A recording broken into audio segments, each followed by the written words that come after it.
handle this. Slippy, get back here!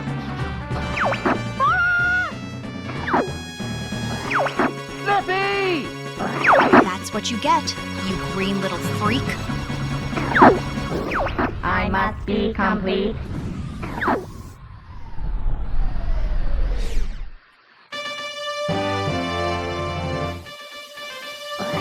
Rob, can you confirm Slippy's location? Distress signal coming from Titania. Looks like he's on Titania. Can we just leave him? Slippy can be such a headache.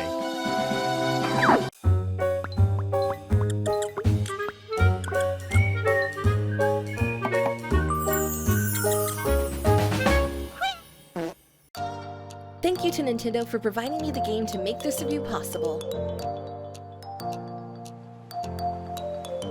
Star Fox is back after a long hiatus and aims to bring the Star Fox crew back into the spotlight where they rightfully deserve to be. Developed by Villain Studios and published by Nintendo, the title promised us that it would be a return to form. However, does the title live up to that expectation? Or did it go the way of James McCloud and crash and burn? Only one way to find out, so let's do a barrel roll. Gameplay. It's been 10 years since we've been graced with a new Star Fox game, and honestly, it's starting to feel like a trend amongst Nintendo games as of recently. Yoshi took nearly 10 years to get a new entry, Tomodachi Life was another that took a decade to get a new game, and now Star Fox shares the same fate. Why does this seem to be a pattern? I have no clue. I'm just over here applying clown makeup to my face while I've waited 10 years for a new Mario game and also fooled myself into believing that we'll get a new Punch-Out entry as well, even though we've had zero hints at the franchise ever since coming back after 17 years. But a girl can dream, right? My history with the Star Fox franchise has been a roller coaster of emotions, from I love this to reactions like what were they even thinking? Starting all the way back on Star Fox for Super Nintendo and all its weird polygons. Sure, it can be normalized nowadays to call its polygons weird like I just did, but honestly, I feel like it was ahead of its time on what it accomplished, especially when compared to the world's first 64-bit console, the Atari Jaguar. Launching in 1993 at $250, it was touted as a Nintendo and Sega killer, only it couldn't outperform either of them. Not even Star Fox's polygons. I mean, look at the comparisons between the two. First you have Star Fox, with the odd polygons, sure, but banger soundtrack, engaging gameplay, and fun cast of characters representing the Super Nintendo. But then over on the Atari Jaguar side, you have ugly pixels, no music, poor level design, and a disembodied head that yells at you every time you touch a wall with, "Where did you learn to fly?" in a poo storm of a game called Cybermorph. Where did you learn to fly? Where did I learn to fly? How about where did you learn to become such a terrible game? Anyways, moving on. Years later, I moved on to what would become my favorite entry into the franchise with Star Fox 64. While I definitely had a great time with the original Star Fox on Super Nintendo, the Nintendo 64 version just took what worked in that and amped it to 100, and gave us some of the most iconic voiceovers in video game history, alongside some of the most quotable lines of dialogue as well. Even to this day, I'll be playing a game and having a tough time fighting against someone, but I'll find myself harnessing my inner Star Wolf and going, "You're good, but I'm better." And of course, even the classic "do a barrel roll" line that isn't easy to forget. But beyond the iconic lines of dialogue and fast on-rail shooting mechanics, it ignited something inside of me. Something I had not felt since Kate Sith. And that is my hatred and disdain for Slippy. He was whiny, annoying, a crybaby, always got in the way of my R-Wing fire, and was just an overall nuisance to the team. And then he tried to get us to have a bro bonding moment when you're under sea in Aquas, and he's like, Wow! Look at that! It's beautiful! he's just shut up, Slippy. But then if that wasn't bad enough, Peppy chimes in with, You're the best, Slippy. Thanks, Peppy!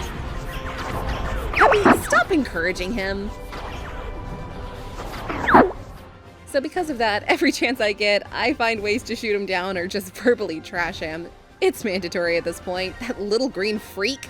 Moving on from Star Fox 64 is when the franchise gets a little tricky for me, especially with Star Fox Adventures, since technically it's not even a real Star Fox game. Star Fox Adventures, as most Star Fox fans know by now, started off as Dinosaur Planet, developed by Rare. But since Nintendo wanted a sequel to Star Fox 64 fast and were actively in development of one, they decided to combine their work on the official sequel alongside Dinosaur Planet and mesh the two into one, and thus became Star Fox Adventures. While I personally do not see it as a true Star Fox game, much like I don't see Godzilla 98 as a true Godzilla movie, it was still a fun game overall, all things considered, and something fresh for the franchise, and didn't even need Matthew Broderick and Fish either to make it successful, so that's a win. That's a lot of fish. Star Fox Assault followed next, and while I got mixed reviews overall, I personally thought it was fun as heck, with 3 ways to play ranging from R-Wing, Landmaster, and then taking on task on foot, but because of that reason, it divided the overall fanbase and had it come up short critically. Due to Star Fox Assault's mixed reactions, Nintendo went back to the drawing board and gave us Star Fox 64 on the Nintendo 3DS with revamped graphics and voice acting, and yes, while it was awesome for sure, the franchise still needed to be redeemed. So our wait continued, and 5 years later, our prayers were answered, somewhat. Yes, I'm referring to the dreaded Star Fox Zero on the Nintendo Wii U. Speaking from personal opinion only, I enjoyed the game. Graphically, it was great. Most of the gameplay sections were great, but to me what hindered it the most was 2 things. One was the utilization of the gamepad being pretty pointless and clunky to use, and second, well, maybe the third reason, I had a hard time adjusting to it alongside others due to switching to Walker mode, which turned your R-Wing into a bird-like mechanical assault vehicle, and to me, it didn't play very well and felt clunky. The same goes with the Gyro Wing, with you having to lower a robot down and then use the gamepad to traverse with it or pick up stuff and move. I'm sorry, but those few things just made it hard for me to love the game overall, even though all the reimagined R-Wing areas were freaking great. So again, we're stuck waiting for the next entry of Star Fox to get this franchise back on track and hopefully move it in a direction that can be used going into future installments going forward. For 10 more years we waited, and for me personally, I thought the franchise was gone for good and buried into obscurity for the rest of my life. But one day, out of nowhere, Can't let you do that, Star Fox. we get the announcement of Star Fox 64 Remake for Nintendo Switch 2. And this is what brings us to the actual review today. Is it the game that we've been waiting for? Does this game warrant another remake of Star Fox 64? And can this entry be the key to unlocking even more new games in the future for this franchise? Honestly, I think so. I get that people are hesitant about this game, considering to them, it's just another remake, and while that's not exactly wrong, at the same time, it's not right either. Nintendo is no stranger to remakes, or even remasters of games, as the last 2 generations between Nintendo Switch and now Nintendo Switch 2 games, like Legend of Zelda Link's Awakening, Pokemon Diamond and Pearl, Pokemon Let's Go, Paper Mario Thousand Year Door, etc., you get it. All of these have had their individual strengths and weaknesses. And now Villain Studios attempts their shot at greatness with this new remake, and honestly, I feel they've done their job. Graphically, the game looks great, new additions in between missions for briefings, full-on voice acting, stellar combat, and it truly feels like Villain Studios harnessed their inner Capcom or inner Square Enix when making this title, because the level of care that both of those companies put into their high-profile remakes like Resident 2 and Final Fantasy VII Remake series shines through with Villain Studios' love for Star Fox as well.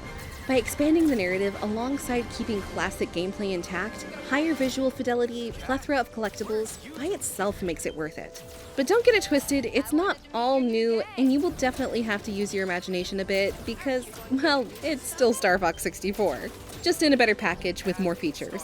Which can be seen as a good thing for people like myself who love Star Fox 64, but at the same time can be a detriment to people who wanted all new stuff and didn't want to retread these waters again.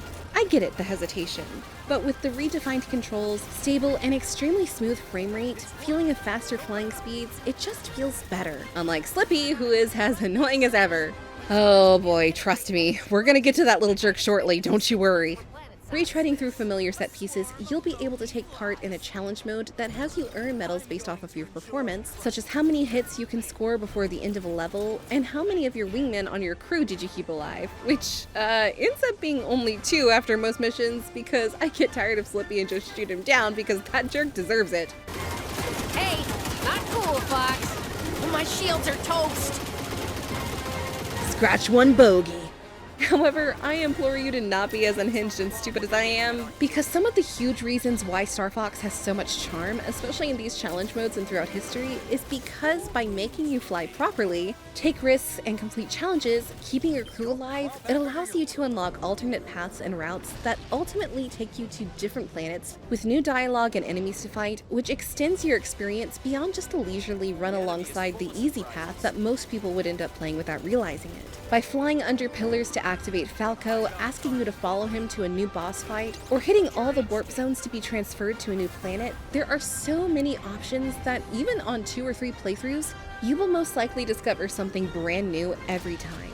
Speaking of brand new, how about them character designs? I know it's been a hot topic of debate because people think that they look ugly or off-putting, but for me personally, I just see it as people who either only played Star Fox 64 or later entries and are not familiar with Super Nintendo's puppets advertised for that game, alongside the puppet advertisement in official Nintendo magazines as well, which is the clear inspiration for the looks of these characters. That's a no-brainer.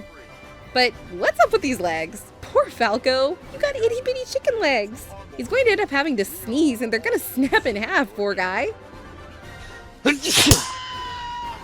Oh well, if Falco goes out of commission, we'll just call in Howard the Duck. He looks close to their design, so it'll work. Sadly, other features like co-op challenges I wasn't able to do as I don't have someone to co-op with. However, I did use mouse mode and it's pretty dang fun. Well, after you get used to it, that is. Because the controls can feel extremely weird at first, but after about 10 to 15 minutes of testing it on a planet like Canaria, it begins to feel like a second nature and natural, and honestly just as fun to play as the standard mode in my opinion. It's a novelty edition for sure, but hey, at least we as players are getting choices, unlike past iterations of Star Fox Zero, which forced us into a gimmick. So, progress! But now I want to get into some negatives per se about this game, because it's not perfect. Everyone knows the iconic voice acting from the original Star Fox 64 and how embedded it is into our brains at this point, with its cheesy delivery, overdramatics, and eccentric one-liners. 30 years later, we're all still quoting them. However, here in the Star Fox remake, most of the iconic lines you remember are either modified, changed, or underdelivered with even bland or dry voiceover. While the voice cast for all the new dialogue, like in all your mission briefings, are superb and helps immerse yourself with each character and finally makes them feel cinematic and like real characters, the actual voiceovers themselves with communications dialogue comes up short. For example, iconic lines like, Sorry to jet, but I'm in a hurry. is completely changed to, Sorry to chat, but we've got places to be. which doesn't flow as good as the original lines did, and is delivered very blandly. Same goes for the Corneria boss. When beaten in the original, he screamed, Who are you guys? and then Star Fox in a cocky and brazen voice says, We're Star Fox. and then boom, the dude explodes. However, again, here in the remake, that line is changed to, we're Star Fox, tell your boss we're coming for him. But delivered very dry. It just doesn't flow right, like at all. It goes like this for the vast majority of iconic lines, as if sometimes the voice actors don't want to be there in the recording booth, which is made very much apparent with Falco's old line of, Gee, I've been saved by Fox. How swell. which had arrogance behind it, angst and jealousy because Falco and Fox are rivals. But in this remake, he says the line so fast that it loses any impact whatsoever, and feels like the actor just wanted to get his time in the booth done and move on. It's disheartening for sure. Honestly, I think I could have done a better job at some of these lines, to be fair. Just put me in the game, guys. Let me go to work. Sorry to jet, but I'm in a hurry. Who are you guys? We're Star Fox.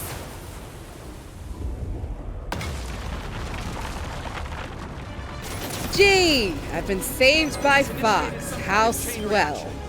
I smell trouble. Jokes about doing the lines myself aside, other than the iconic lines being changed or underdelivered, overall the cast is pretty fantastic in the roles, with 90% of their dialogue sounding pretty dang good, and their voices do match each character, hero, or villain. It's just, as a longtime Star Fox fan, having an expectation on dialogue just soured my mood a bit, but nothing that absolutely hurts the game overall. Personal gripes, if you will. My audio whining aside, tiptoeing back to the graphical side of this game, it seems to balance the line between Star Fox 64 and Star Fox Zero pretty well, which is our cartoon versus realism art style that goes hand in hand with each other that makes the game's colors, lighting, level design, and for on each character, complete highlights and a sight to behold, especially when using Game Share to become one of the characters yourself. And not only is it hilarious, but it looks amazing as well with the level of detail Valence Studios was able to pull off. Fox, have I ever told you about the time your dad died? Please don't. No, not again. Not again, Peppy. Please. Well, it all happened on Venom. You see, it was me, your dad, and some swine named Pigma Dangar. Your dad died, Fox. And I'll never stop reminding you of that. However, do you know what my favorite thing to pull off was in this title? Taking down Slippy!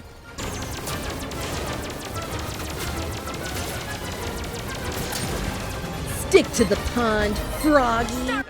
I know it seems like I'm picking on Slippy a lot, but you don't get it. He's been a thorn in my side since the 90s, just like Kate Sith from Final Fantasy VII. And honestly, I was willing to start over and let bygones be bygones with him since this is a reboot, a remake, and a brand new take on his character. But do you know what happened?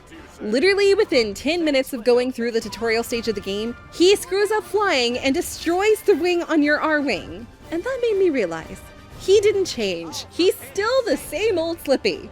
Rocky lied in Rocky 4 by saying, if I can change and you can change, everybody can change, because it's wrong, and this dumb frog is never changing, so he'll stay forever my enemy.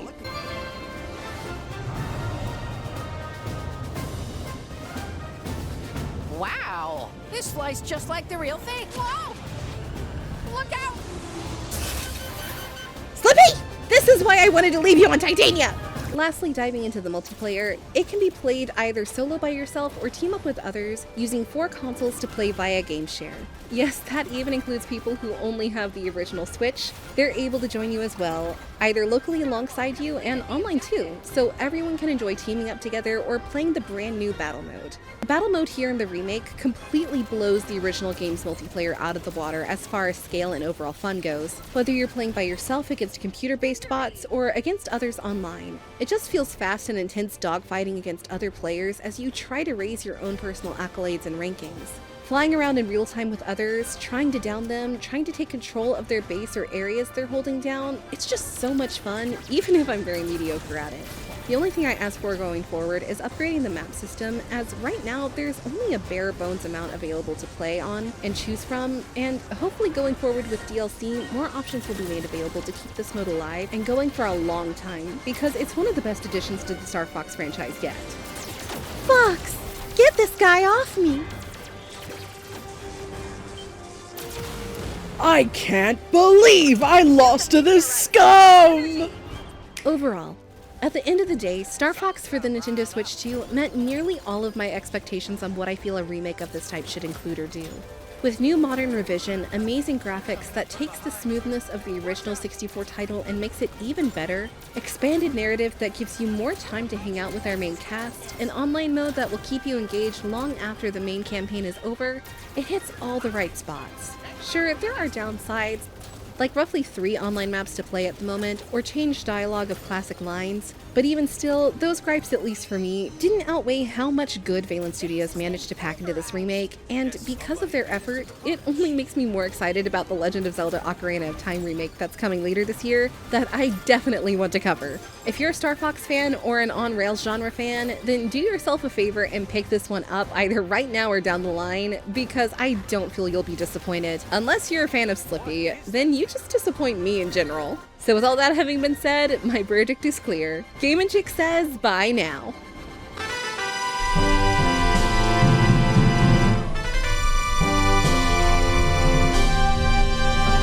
Fox, you're okay! Way to go, Fox! That's our leader. Yeah, whatever. You did okay for a noob, Fox. What's wrong, Fox? Nothing. Nothing's wrong.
Star Fox, we are in your debt.